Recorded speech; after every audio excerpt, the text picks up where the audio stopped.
I went into the hospital against their judgment, and I found out that our daughter had passed. I was 31 weeks, and that just, totally threw our world upside down. Obviously, as a doula, I knew about stillbirth, but I don't really work with moms who had gone through, profound loss like that. And it really exposed me to a whole new side of birth world, of like midwifery care and advocacy and so many things. My world really did just explode. And it wasn't just my, my personal world, it was my professional world as well. And I knew in that moment that my career would never be the same.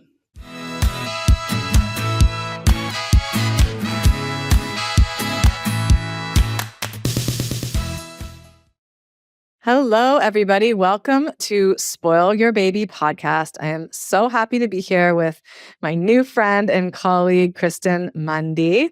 Kristen is a doula who specializes in bereavement and pregnancy after loss. She is also a childbirth educator, a loss mom, and a mom of a rainbow baby. So welcome, Kristen. I'm so happy. Thank you. Yeah, thanks for having me. I'm really excited to chat. I'm so happy we connected. Me too. Okay. So let's begin with telling us a little bit about yourself and how you came into this work. Sure. That's usually where we start. So let's do it.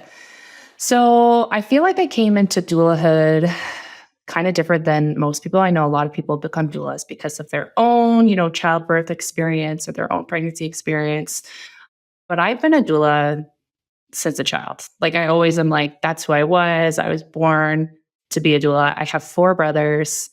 I was, for anyone that doesn't know, doula means mother's helper. And I've been a mother's helper since the moment my baby brother was born. And I've always worked with children and with women my entire life. I was working in education for a while. I was a nanny on the side. I heard what a doula was. And it was just like, people talk about that light bulb moment. And that was a light bulb moment for me. I was like, I feel like doulas just hear about it and they're like, okay. Yeah, that's what I was looking for. I didn't know this existed. So honestly, that night I went and signed up. And I remember like sitting in my first doula class being like, our teacher was educating and she I think a lot of the time people become doulas as like something on the side. And I was like, no, I'm doing this full time. And my goal is September to go full time. And she like kind of giggled at me. And I was like, all right. And that's how it happened. So that was 8.5 years ago. So been a doula for the last 8.5 years, full time. And in those 8.5 years, my doula business has very much pivoted and shifted. Obviously, I started off birth and postpartum. That was my niche. That's what I did. I loved what I did. And then I got married in the middle of that, and I wanted to start my own family. My husband and I were super excited to become parents. I felt like I had, so much education under my belt, felt really, really excited to start this new chapter. Before I married him, I did have a pregnancy loss, and that was always something that was a worry in the back of my mind. So we started trying our first pregnancy. We ended up having a miscarriage. It was traumatic in its own sense. But we were still very actively wanting to try and add to our family. We tried again, got pregnant, and we got pregnant with my daughter, Vienna, pretty quickly. We were elated. And I just remember, it really was the best summer of my life being pregnant with her. We just bought this beautiful home, and there was so much of this energy of creation.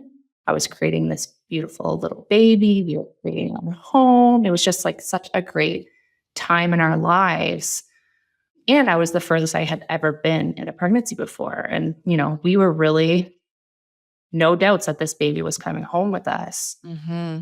I ended up in this weird place with my midwives where they treated me like a first-time mom sometimes, but then they also treated me as a doula. So, and it usually ended up being whatever was more convenient for them at the time. So I was, I brought up some concerns to them. They pretty much told me, you're a first time mom, you've had 2 pregnancy losses, this is all normal. And me as a doula being like, okay, yeah, this is a variation of normal. I'm just going to trust in them. We didn't really look into anything further. And that lasted for about a week where I had concerns.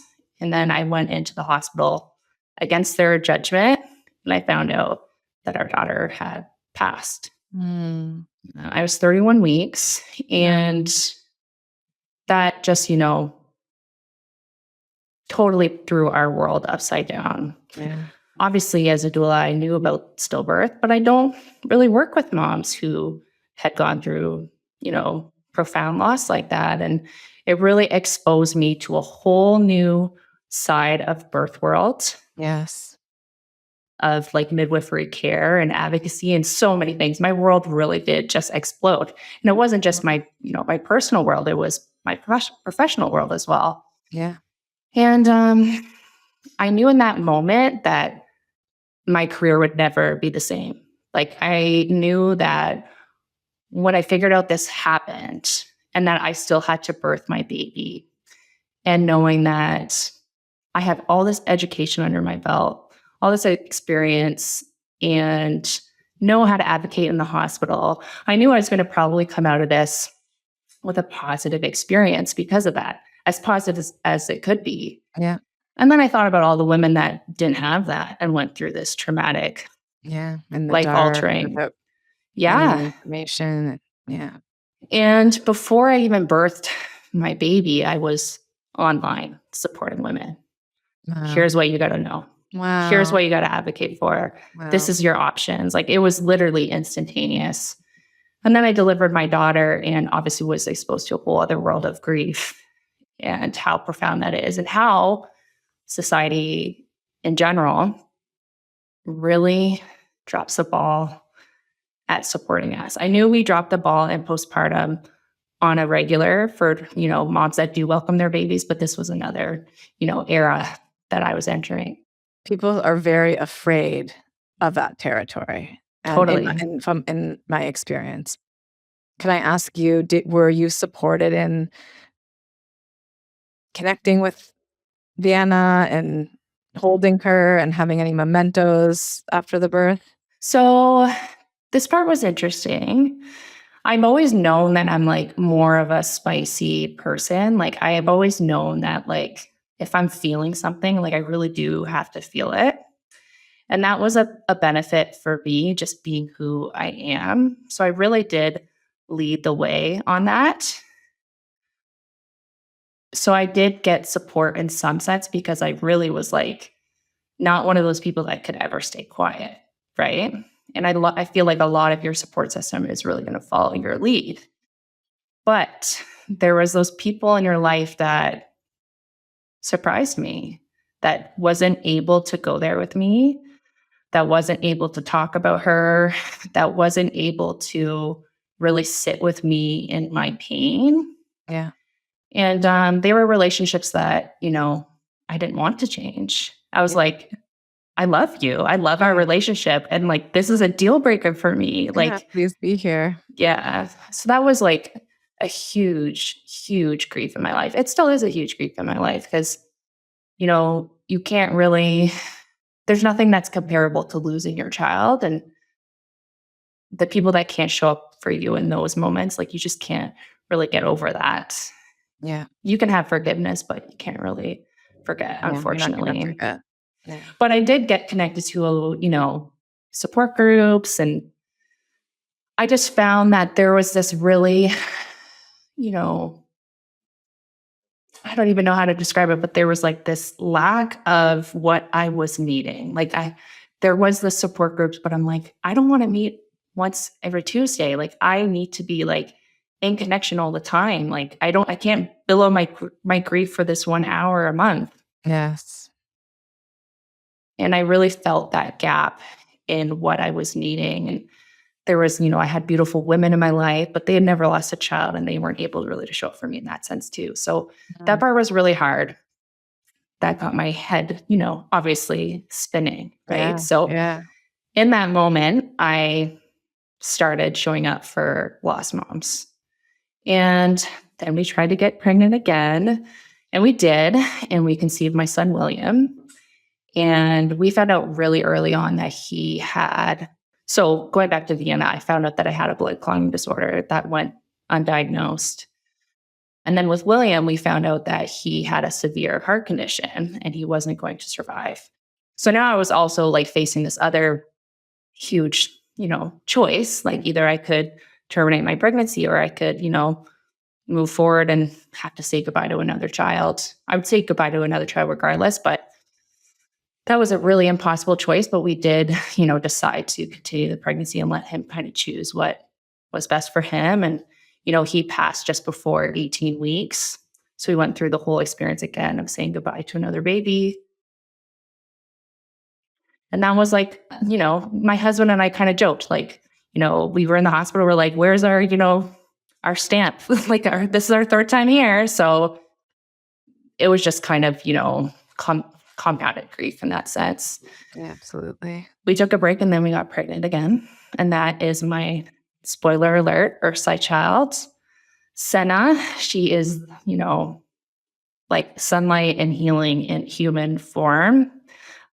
But being pregnant with her, after I've gone through 4 losses, that's when I realized, oh, we have another gap in care here. And that's like pregnancy after loss specific care. And because that was like this, besides losing my babies, that was the hardest thing I ever did, was wake up every day being pregnant and, facing your trauma. And somehow have to survive to the next day and like take care of your body and your baby and like prepare for a birth that might be, really scary. And yeah, I knew that like if this baby was going to survive, if I was going to make it, mm-hmm. that was going to be where I was going to put focus on and combine my doula world with my lost mom world. And that's what brought me to focusing on pregnancy after loss doula care. So that's kind of where I'm at. That's what brought me here now. My daughter's 2.5. So for the last 4.5 years, I've been working specifically with lost moms. Last 2.5 years, pregnancy after loss as well. And now I work with, lost moms exclusively. There is that gap in care where, and a lost mom knows this, only another lost mom gets. So I knew that I had, dare I say, like benefit of being able to meet them in that way. Yeah. And combine both my worlds. And that's kind of what's brought me here now. Yeah, incredible. Thank you so much for sharing. You're so welcome. Your story, Kristen. When you were pregnant after your losses, I'm curious, like about. Well, I feel like my biggest curiosity is like, when did the medicine start to appear to you? Like, was it when you were pregnant? Like during your pregnancies? Did it emerge like looking back on them? Were you kind of like still present with the pregnancies of like able to like bond? That's a great question. With the baby, like where was your head at? So for me, because everyone comes into their pregnancy after loss a bit differently. Some women are terrified to bond with their baby, right? Yeah. It's it's making the most courageous choice. There's not many people that get burned and then walk directly back into the fire, right? And I knew that like when I was making the conscious choice to try to have a baby again, that was something I was going to face. And I also knew, and I think I probably would have known this if my son didn't die, because we found out he was going to die before he did. It really gave me perspective on how important our presence is and how we never really know what's going to happen. And I really only have this time with my baby once. So I really did make a conscious choice every single day to connect with my baby. Mm-hmm. Even if I had to compartmentalize that and be like, okay, from 5 o'clock to 6 o'clock, I'm spending time with her and then I'm turning it off. Yep. and dissociating the rest of the day, Other whatever ways, it was yes. whatever it was that I needed to do. And obviously some days were very hard to do Yes. that. Yes. The days that you had ultrasounds, the days that, maybe symptoms were disappearing or kick counts were like being really scary. But I did make an active choice every day to be like, I'm giving this baby everything because I called this baby in and I don't know what tomorrow's going to hold. And I don't want to look back and be like, I didn't spend any time with this baby and I had to say goodbye. Right. Because I was very present with Vienna. I was so present with William. And I'm very big on fairness. Maybe that's because I have 4 brothers. And I'm like, this baby deserves just as much attention as I gave my other ones. So I tried my best. It wasn't perfect, but Yes. yeah. Nothing is. No. Nothing Yeah. is. But I think there is so much medicine in that, right? And there's so much life learning in that Mhm. for people listening who have experienced loss or are thinking of conceiving or who are pregnant right now. And I feel like the message is like your baby is there. Like when your baby is there, your baby is there. And it's Totally. like that connection, like you said, we don't know, but it doesn't mean that you shouldn't connect, right? And Totally. There is really, I always say motherhood and like pregnancy is like, a runaway train. There's like no stopping it. Like you might do everything you can to not connect with this baby. You're connected. You are like, and it's not even just emotionally, but like literally their DNA is in your bloodstream. Like you're connected and there's no like really escaping that. Like you not connecting, it's not going to protect you at the end of the day. Absolutely. Yeah. I was also thinking about when you were sharing your story, just how in the dark modern mothers are or women are about the realities of creating life. And when we look at it, there can typically is loss, right? Maybe not, mostly early loss, probably statistically, but there's loss. There's sometimes years trying to conceive. There's pain, there's blood, there's, Oh, yeah. So much grief. And I think sharing it and teaching mothers and women that this is our path is so important because the information coming from the main sources are like, if you want a baby born in January, have sex on this month. And then it's crazy. Right? Like and now like and being on the other side of loss now too, like I look at the doula world or birth world a bit and being like, for some things, right? Like there's so much of my doula roots that I believe in and honor and are so true. But there's some things where I'm like, oh man, I just like learned this whole other world and culture and like part of the whole advocacy, conversation that's what doulas are, right? They're here to educate and help you be your best advocate. Yeah. But I feel like sometimes that gets watered down by all the other noise, right? Yes. Yeah, it was really an explosion of, what is actually happening out there in women's road and journey to motherhood, right? Yeah, absolutely. So for people who are, have had similar experiences or even just preparing to be a mother, will you talk a little bit about some of the realities of being a mother after loss and connecting with your baby and connecting with yourself and navigating the grief? There's probably 1,000 moving parts, but give us the basics. Oh man, the basics. Well, I will say that if you're looking for healing in bringing home an earthside child, and I know like a lot of people are like, that's not going to heal you. It will in a lot of ways. And I think women know that and they feel like that urge and they kind of get like gaslit into like, don't believe that. Like, Interesting. and I'm like, no, it's okay to like want to find healing in motherhood. It's okay to like feel like your arms are aching for a child. Because I will say, so I really did not believe my daughter was going to be born alive until they lifted her up and showed me. And I was like, whoa. And I remember even looking at her being like, that is the most beautiful baby I've ever seen. There's no way that could be like my child.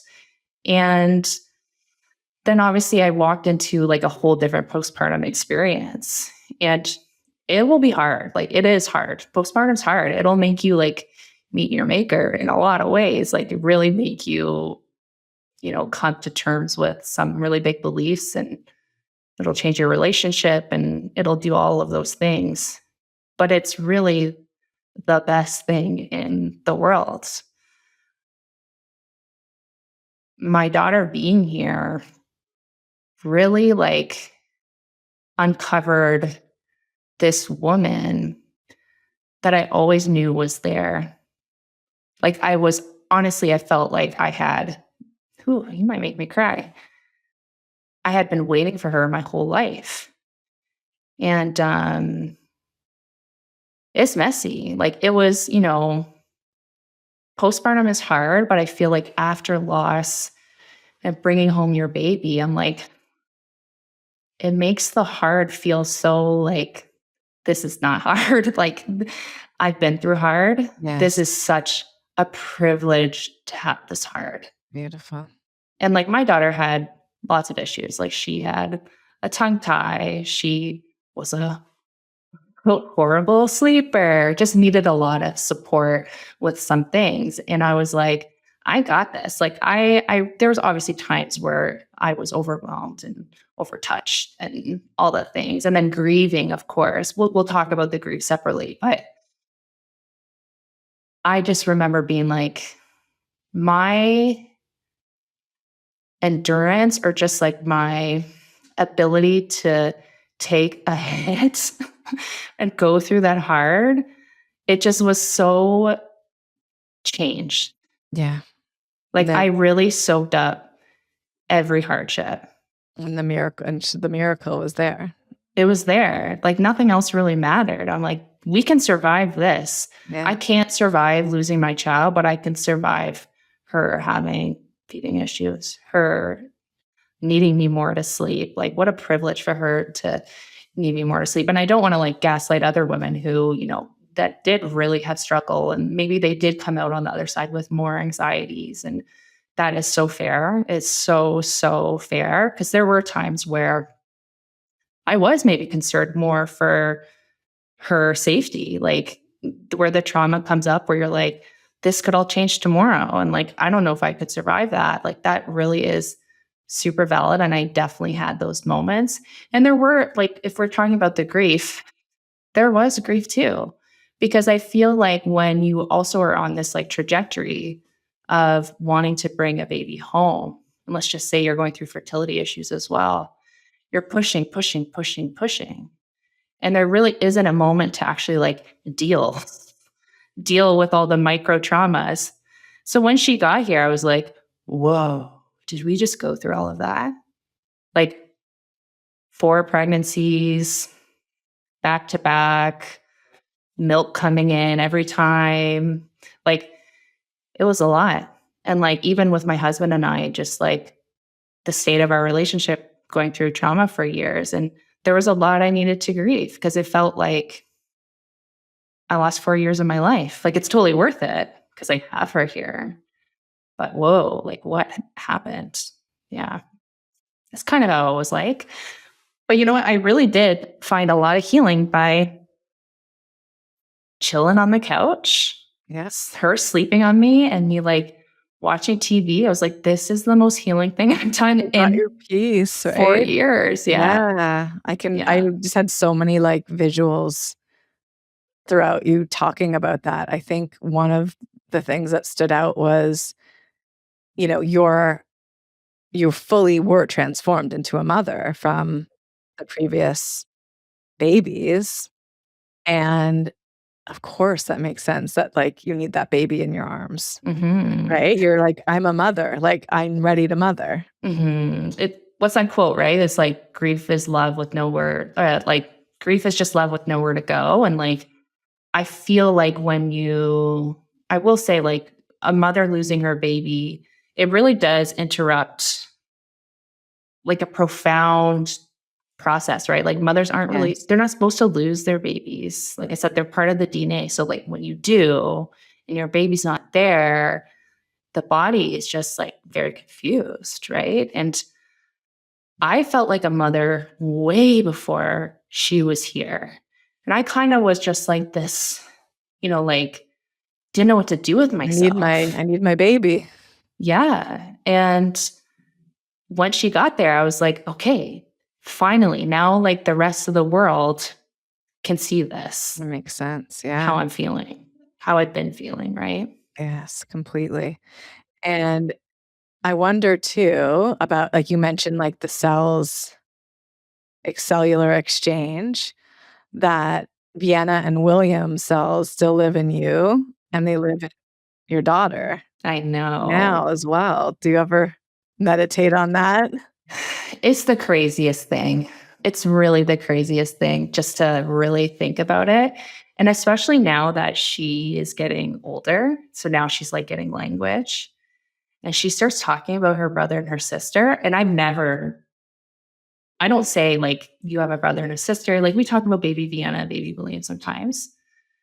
But all of a sudden she starts saying it. I'm just like, oh my gosh, like this is beyond me, right? This is like beyond my realm. I don't know if you like are into spirit babies, spirit mediums, Mhm. but like my daughter Vienna, like I will say she is a force. And like I've always known that she was a force. She came here to create change. And whether that was like change in me, change in the women that I support, she was here to like, and that was it. Cool. Like I knew that was her story. It was over. She wasn't coming back. She was going to be a part of me. A few people have said this to me, and I'm like, I've always thought that, but like, I'm the doula down here. She's the doula up there. Beautiful. She's receiving all the babies, and I'm dealing with their moms. And that's how I've kind of envisioned us. With William, his spirit isn't as strong. And I have this like sneaky suspicion that he's coming back. And like Sana's been talking so much about her brother, and I'm just like, very interesting. Anyways, we're going a little woo-woo, but let's see what happens with your family in the next couple of years. I know. So we'll have to see. But it is really beautiful because she is like, and everyone thinks this about their child, but she is such a special kid. And she's so empathetic and sociable and just like a light and a joy. And I'm like, I can't help but think that, her brother and sister had something to do with that. Yeah. Yeah. I see it for sure. Mm-hmm. And the work you're doing is just so needed. So needed in this world. Mm-hmm. Oh, thank you so much for sharing everything, Kristen. You're so welcome. I know there's so many people who need to hear it. There's so many people who, I mean, you can speak to this more than me, but in my work, I've seen so many people who have experienced loss and not processed it, who maybe, by influence of our culture, kind of like dismiss it or gloss over on the surface at least, but there's deeper roots to it. Yeah, will you say a little bit more about that? About, like people who might be listening who have experienced it and this is bringing things up for them or are, going to start on this path? Well, I would first say, like, if you're feeling like a pull, I'm just going to encourage you to follow that. Like, if it's, asking you to maybe dig in more to your loss and process that, like, how would that feel to really let yourself feel that? I know that we live in a grief illiterate world. I know that people in our life love us and fail to show up for us, not always with ill intentions, but just because they haven't been modeled how to actually do that. And we've been taught as a society that being uncomfortable is uncomfortable. Like, we don't want to be uncomfortable. But there are people out there that can like sit in that with you. And it's really important that you find those people. Like, even in loss, you have to find your village. You have to find the people that can sit in your pain with you and help you kind of untangle that. The ones that could see you, right? And for the, the women that are just starting their journey, God, I don't even know where to start. It is a journey. And, a lot of the time we don't talk about all the different routes that it could go down. And there's good reason, right? Because we do want women to have a nice experience. We want them to have, let's just say blissful ignorance. I would love that for them. So don't let, these stories, my story, knowing that this can happen, hinder you from that. Motherhood, even with, my daughter and my son, now that I'm like 4 years out, obviously I would do anything to have them here. But I'm just so grateful that I had the time I did with them, that they're still in my life in the way that they are. And that gives me some comfort. And I would hope that, like, regardless of your outcome and what your journey looks like, that you can just take that with you, do your best. You only have this opportunity with this baby once. We never know what's going to happen tomorrow. And if your baby makes it earthside, it'll be, Celebrate. there's no words. It'll be the best thing in your life. Yeah, It really it's will. really a miracle.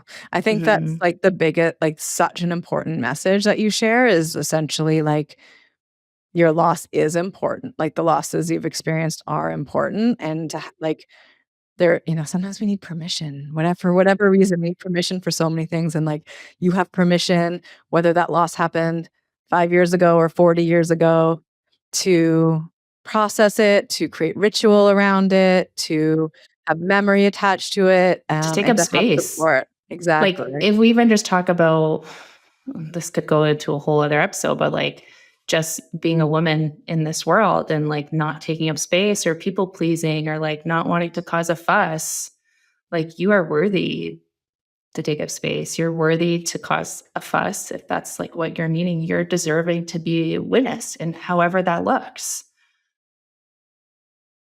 I think that's really important to know. Absolutely. Oh my gosh, so many important lessons today, Kristen. So fantastic. So let's close with one more message from you. I think I kind of asked it in the last question, but just to make sure that we're not missing any of your pearls of wisdom today, Sure. what would be like your big message? What is your sort of one thing that you would like to say to mothers who have experienced loss, who are maybe on their road back to, pregnancy, or who are, pregnant right now? Okay, I have two messages. So the first one is, if your baby did pass, I just want you to know and be validated in that their story doesn't have to be over. I feel like one of the ways that I found the most comfort after losing my children, and even now, is that I still get to be their mother. It looks very different, but you could still mother your child that isn't here. And there's so many, like you mentioned it, rituals, so many different ways that we can do that. Yeah. But your motherhood journey with them doesn't have to end. And if you are feeling called to do something, to talk to them, to have them involved in your family in some capacity, like I just want you to have permission to honor that, follow that, pull. Yeah. The second one is if you are thinking about this, about trying again, or if you are currently pregnant, first off, I just want to validate you by saying this really is as hard as you think it is. This is not a normal pregnancy. Your fears and your anxieties are 100% valid. And don't let anyone try to tell you that they aren't, because really it is a trauma and you need and deserve support that meets you in that is going to be able to validate that and be able to support you in your pregnancy journey with that in mind. All you can do is do your best. So if you are feeling really scared and you aren't connected with your baby as much as maybe I was with mine, there's no judgment here. All we could ever do is our best. And our bodies are really wise, even though a lot of us might be angry at our bodies. But if our body is naturally pulling away or dissociating, there might be a reason for that.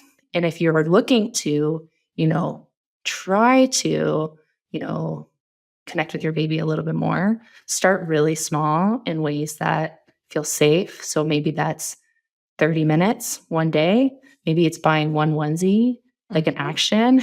But there are ways that we can stay connected without fully having to submerge. That's beautiful, like titrating. Yeah. And yeah, titrating the connection, right? Completely. I love what you say too about the people around you. Like a lot of us when we're pregnant, we don't know we have choice about who's around us and who our providers are. And so you want the people around you to make you feel safe and supported. And if they're not, then find the ones that will, because you can't. And that's even including like your mother and your mother. I know a lot of people are like not wanting to offend, and you only get this pregnancy once. And like you have your whole life to connect with that person. Yep. And if they're not putting you in a good place during your pregnancy, yep, you're allowed to take the space. You deserve to take the space. Yes. Right? Main character energy. Main character energy. Exactly that. I don't know if anyone said that in like a bunch of years, but why not? I'm here for it. It's true. That's what we need when we're stepping into our motherhood. Thank you so much for being here today. This is such an important topic for mothers to hear about. Will you tell us a little bit about your new resource that you have, and also how can people find you and all that good stuff? Okay, so first off, I'm like way too active on Instagram. That's what people tell me. I post too much, but it's all good stuff. And you can find me at the.doula.life. If you're looking for some validation, that's where I hang out. And I promise you, you're going to be validated in those feelings and those thoughts that you are grappling with. I have a really exciting resource coming out on May 5th. And it's pretty much, before we press record, I was like, this is my life's work. I've been working on this since I was pregnant with my daughter, Senna. But I created some resources that are meant to hold you through your pregnancy loss, whether that's in the first trimester, second, third, or infant loss.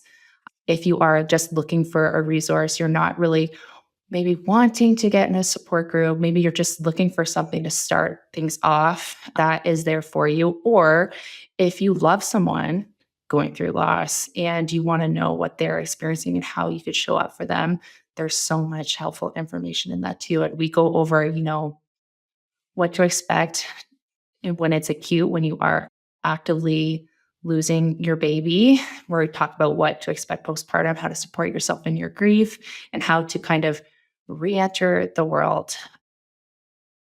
Yeah, I really think it's going to be, I know it's going to be a resource that so many mothers are needing. And I'm really excited to be releasing that. I know a great resource for doulas to provide to their clients, right? So we do have a loss course for doulas coming out in the fall as well. So the second part of that. Beautiful. Yeah. Beautiful.